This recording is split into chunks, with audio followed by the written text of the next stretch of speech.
तो अब तक हमने महाराजा अभय सिंह जी के बारे में पढ़ा। उनकी मृत्यु 1749 ईस्वी में हो जाती है। 1749 ईस्वी में उनकी मृत्यु होने के बाद उनके अगले उत्तराधिकारी उनके पुत्र राम सिंह जी बनते हैं। तो जोधपुर का अगला राजा कौन हुआ? राम सिंह जी। जैसे कि हमेशा से चलता आ रहा है कि जब एक राजा मर जाता है तो उसकी अगला जो उत्तराधिकारी होता है उसका पुत्र या उसका भाई होता है। तो इनके पुत्र राम सिंह जी अगले राजा बने थे। इनका जो शासनकाल था वो कम ही था। 1749 में अभय सिंह जी की मृत्यु हुई। 1749 से लेकर 1751 ईस्वी तक इनका शासनकाल रहा। 1751 तक ही क्यों रहा? 2 साल का शासनकाल क्यों? क्योंकि राम सिंह जी थे वो ज्यादा योग्य शासक नहीं थे। उनका व्यवहार वहां के सामंत और सरदारों के प्रति बहुत ही बुरा था, और किसी बुरे व्यवहार वाले राजा को तो प्रजा क्यों ही राजा बनाएगी, क्यों ही शासक अपना शासन स्वीकार करेगी। तो 1751 ईस्वी में जो जोधपुर की जो राज्य से जो प्रजा थी जोधपुर की और जो वहां के सामंत थे, सरदार थे, उन्होंने इनके चाचा जी जो कि नागौर के राजा थे बख्श सिंह जी, उनको कहा कि आप आकर यहाँ पर अपना आधिपत्य जमाइए। अब बख्श सिंह जी कौन है? मैंने आपको पहले बताया था, अभय सिंह जी और बख्श सिंह जी दोनों भाई थे। इन्होंने अपने पिता अजीत सिंह की हत्या की थी। अभय सिंह उस समय दक्षिण अभियान पे थे, बख्श सिंह ने अपने पिता की हत्या की थी। उसके बाद उन्हें नागौर की जगह बख्श सिंह को मिली थी और अभय सिंह जी को जोधपुर का राजा बनाया गया था। तो बख्श सिंह 1751 में बख्श सिंह आ जाते हैं और वो जोधपुर पर आक्रमण करके वहां पर अपना आधिपत्य स्थापित कर देते हैं। ये बहुत ही बुद्धिमान और तेजस्वी राजा थे। इन्होंने निर्माण कार्य भी करवाया। जोधपुर में आब हवा महल बनवाया था। कौन से महल का निर्माण करवाया? आब हवा महल। आब हवा महल की निर्माण करवाया और इनकी मृत्यु 1752 ईस्वी में हो जाती है। 1752 ईस्वी में। तो जोधपुर में इनका जो बख्श सिंह जी का शासन होता है वो 1751 से लेकर 1752 ईस्वी तक ही रहता है। 1752 ईस्वी इनकी जो मृत्यु है वो जयपुर के सिंघोली नामक स्थान पर होती है। नामक स्थान पर जब बख्श सिंह जी की मृत्यु हो जाती है तो बख्श सिंह जोधपुर के राजा थे उस समय के। तो उनके जो अगले शासन बने वो बख्श सिंह जी के पुत्र विजय सिंह जी बने थे। 1752 में जो अगले राजा बने थे वो कौन थे? विजय सिंह जी।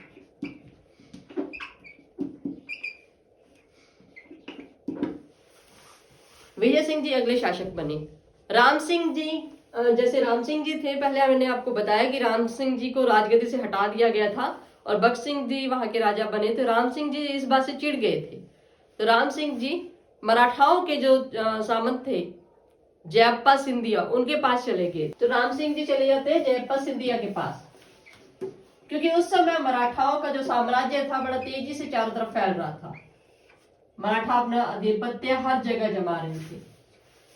जयप्पा सिंधिया के पास चले गए राम सिंह जी, उनको उनकी फेवर मिल गई। तो इन्होंने 1756 ईस्वी में युद्ध किया। 56 ईस्वी में इनका युद्ध हुआ था। उस समय विजय सिंह जी राजा थे। 1752 ईस्वी में विजय सिंह जी राजा बन गए थे जोधपुर के। तो विजय सिंह जी का जो साथ दिया था वो थे बीकानेर के गज सिंह, बीकानेर के गज सिंह और किशनगढ़ के बहादुर शाह। किशनगढ़ के बहादुर शाह, इन्होंने इनका साथ दिया था युद्ध में। बट इस युद्ध में क्या हुआ? विजय सिंह जी पराजित हो गए और वो पराजित हो गए बीकानेर के देशनोक चले गए थे। लेकिन फिर थोड़े समय बाद मराठाओं के बीच और इनके बीच संधि हो जाती है। संधि में होता क्या है कि जो मारवाड़ का जो आसपास का जितना भी हिस्सा होगा वो विजय सिंह जी के अंडर रहेगा। विजय सिंह जी। और जो जालौर के आसपास का एरिया होगा, जो जालौर का आसपास का जो जितना भी एरिया है वो राम सिंह संभालेंगे। राम सिंह संभालेंगे। इस तरह इनमें ये समझौता हो गया। लेकिन इस एवज में मराठा क्या कहते हैं, हम क्या लेंगे, हमें क्या फायदा होगा। तो मराठा उस समय में अजमेर की डिमांड करते हैं। तो इस युद्ध में जो संधि होती है, संधि में अजमेर मराठाओं को देना पड़ता है, अजमेर, और प्लस 51 लाख रुपए ये मराठाओं को देगा।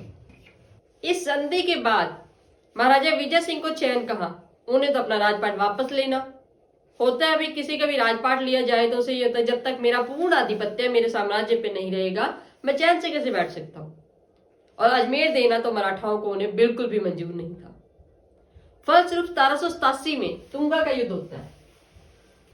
1787 ईस्वी में तुंगा का युद्ध होता है।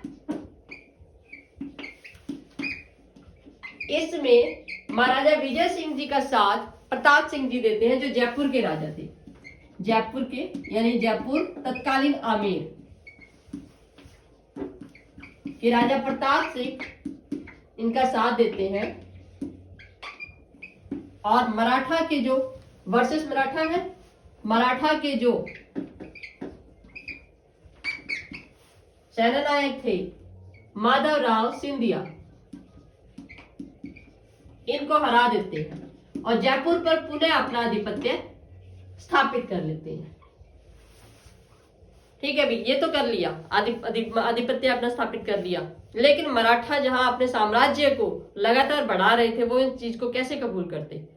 फलस्वरूप 1790 ईस्वी में माधवराव सिंधिया और विजय सिंह जी के बीच में पाटन का युद्ध होता है। पाटन कहाँ है, पाटन अपने जयपुर में, इसे पाटन का युद्ध भी कहते हैं। तो इसमें माधवराव सिंधिया जी विजय सिंह जी को हरा देते हैं। विजय सिंह जी को चैन कहा, वो कहते हार गए, मैं तो फिर से लड़ूंगा। 1790 ईस्वी में, आप याद रखना, ये जून में हुआ था और ये दिसंबर में दूसरा युद्ध, जो 1790 में जो डंका का युद्ध हुआ, डंका का युद्ध कहाँ हुआ था, मेड़ता में हुआ था। डंका ये जो है ना, मेड़ता के आसपास के मैदान है, कंफ्यूज मत होना इसमें। मेड़ता का, इसे मेड़ता का युद्ध भी कह सकते हैं और डंका का युद्ध भी कह सकते हैं। इसमें क्या है कि माधवराव सिंधिया के सेना नायक जो थे वो थे डी बॉय, इनके बीच और विजय सिंह जी के बीच युद्ध हुआ था और विजय सिंह जी इसमें भी हार गए। फलस्वरूप जब लगातार युद्धों में हार रहे थे तो उन्होंने संधि करना बेटर समझा और सांबर की संधि होती है फलस्वरूप, सांबर की संधि। कौन सी संधि, सांबर की संधि। इस संधि की एवज में मराठाओं को अजमेर वापस दिया गया और प्लस 60 लाख रुपए देने की बात हुई सालाना। अगर धर्म की बात करें तो महाराजा विजय सिंह जी ने वैष्णव धर्म अपनाया था। वैष्णव धर्म अपनाने के कारण इन्होंने अपने राज्य में मांस मदिरा की बिक्री पर रोक लगा दी थी। इन्होंने अपने समय में सिक्के भी डलवाए थे, जिन्हें विजय शाही सिक्के कहा गया था। वैसे तो मैं आपको आगे जब सिक्के पढ़ाऊंगी तब उनकी विस्तृत जानकारी दूंगी, लेकिन फिलहाल इस बात को याद रखना कि जोधपुर के राजा विजय सिंह जी के समय में जो सिक्के डलवाए गए थे वो विजयशाही सिक्के थे। या फिर विजयशाही सिक्के किन राजा के समय में थे, तो वो जोधपुर के राजा विजय सिंह जी के समय में। विजय सिंह की एक पासवान थी गुलाब राय। पासवान एक दासी होती है। आमतौर पर जो दासियां होती है ना, उनको श्रृंगार करने के लिए, सजने धवनने की कोई अनुमति नहीं होती, लेकिन पासवान उन दासियों से श्रेष्ठ होती है। तो ये गुलाब राय जी बहुत खूबसूरत थे, तो इनसे बहुत प्रभावित थे विजय सिंह जी, तो इन्हें सजने संवरने की अनुमति थी। उनका प्रभाव विजय सिंह जी पर बहुत ज्यादा था। वो जो कहते थे वो विजय सिंह जी के लिए पत्थर की लकीर हो जाते थे।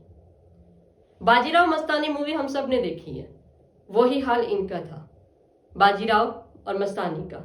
जिस तरह मस्तानी को कभी भी एक रानी की उपाधि नहीं मिली बाजीराव जी के समय में, वैसे ही विजय सिंह जी के समय में इन्हें रानी का दर्जा नहीं मिला, क्योंकि इनकी बाकी की रानियां इनसे जेलसी करती थी और इन्हें पसंद नहीं करती थी। जिस तरह मस्तानी को बाजीराव के जो दरबार के जो दरबारी थे या उनकी माता जी थे, कोई भी था उनके साम्राज्य में, वो उन्हें पसंद नहीं करता था मस्तानी को, वैसे ही गुलाब राय जी को कोई भी सामंत सरदार पसंद नहीं करता था। फलस्वरूप उनको उनकी हत्या करवा दी गई थी गुलाब राय की बात में। इसीलिए महाराजा विजय सिंह जी को जहांगीर का नमूना कहा जाता है। जहांगीर का नमूना उपाधि दी है, जहांगीर का नमूना।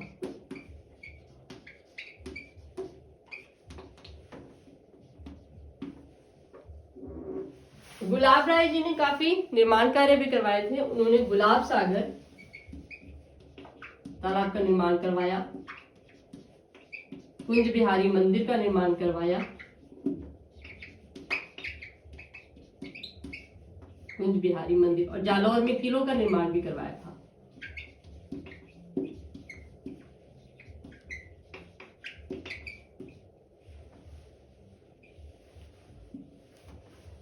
सतारह सौ 92 ईस्वी में जब गुलाब राय जी की हत्या करवा दी जाती है सामंत और सरदारों के द्वारा, क्योंकि उनका जो प्रभाव था विजय सिंह जी पर ज्यादा था, तब विजय सिंह जी को भी इस बात का सदमा लगता है और 1793 ईस्वी में उनकी मृत्यु हो जाती है। उनकी मृत्यु कब होती है? 1793 ईस्वी में। विजय सिंह जी को जहांगीर का नमूना श्यामल दास जी ने अपनी रचना वीर विनोद में दी है। वीर विनोद में उन्होंने उनको जहांगीर का नमूना कहा है। विजय सिंह जी की मृत्यु के बाद जो अगले शासक बने थे वो उनके पुत्र भीम सिंह जी बने थे। भीम सिंह जी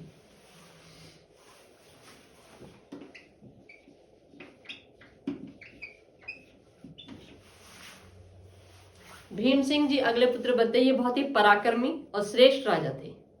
इन्होंने अपने पराक्रम और साम्राज्य को रखने के लिए इन्होंने अपने भाइयों की हत्या तक कर दी थी।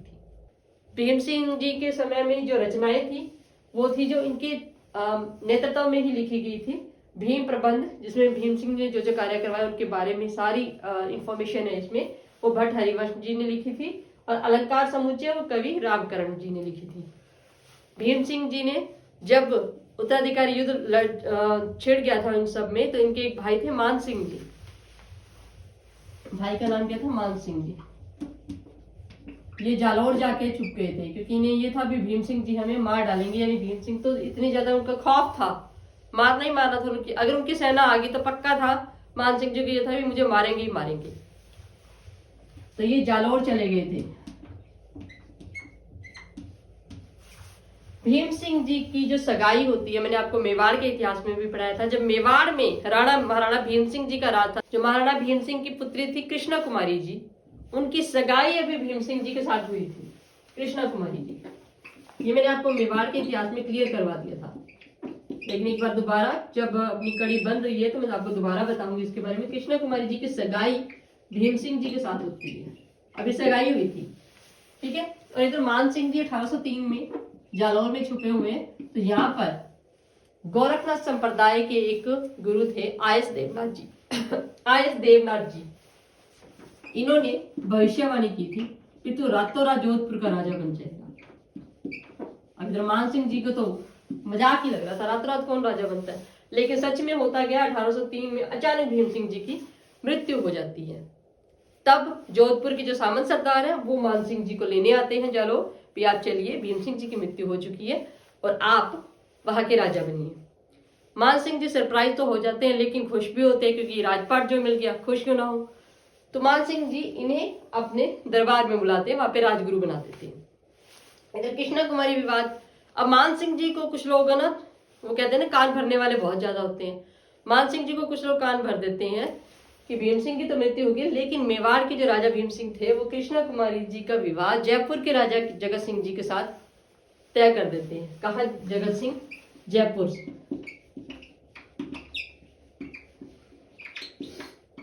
अब ये मान सिंह जी को लोग कह देते हैं कि भाई तेरे तो भाई के साथ इसकी सगाई हुई थी, अब इसकी शादी जयपुर कर रही, जो रानी पहले हमारे जोधपुर आने वाली थी अब वो जयपुर जाएगी। तो मान सिंह जी इनको कृष्णा कुमारी जी के पिताजी यानी भीम सिंह जी को कहते हैं कि आप अपनी बेटी की शादी वहां नहीं कर सकते।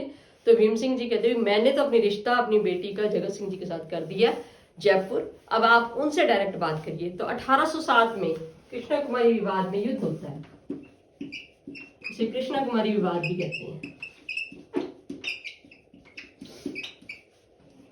विवाद में जयपुर और जोधपुर के बीच में युद्ध होता है, लेकिन बाद में कहते हैं कि कृष्णा कुमारी जी खुद ही विष पी लेती है, इतना ज्यादा हो चुका है, मेरी वजह से इतनी प्रॉब्लम क्रिएट हो रही है, तो वो जहर खा लेती है और वो मर जाती है।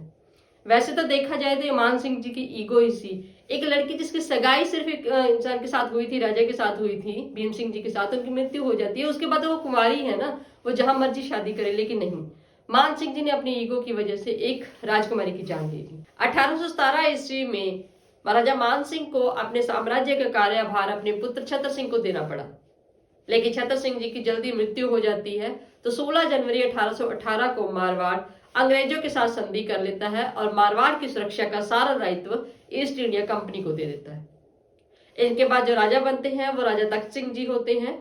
तख्त सिंह जी 1857 की क्रांति में अंग्रेजों का साथ देते हैं। इन्होंने कन्या वध के खिलाफ बहुत ही कड़े कानून भी बनाए थे और जोधपुर में एक चामुंडा मंदिर का निर्माण भी करवाया।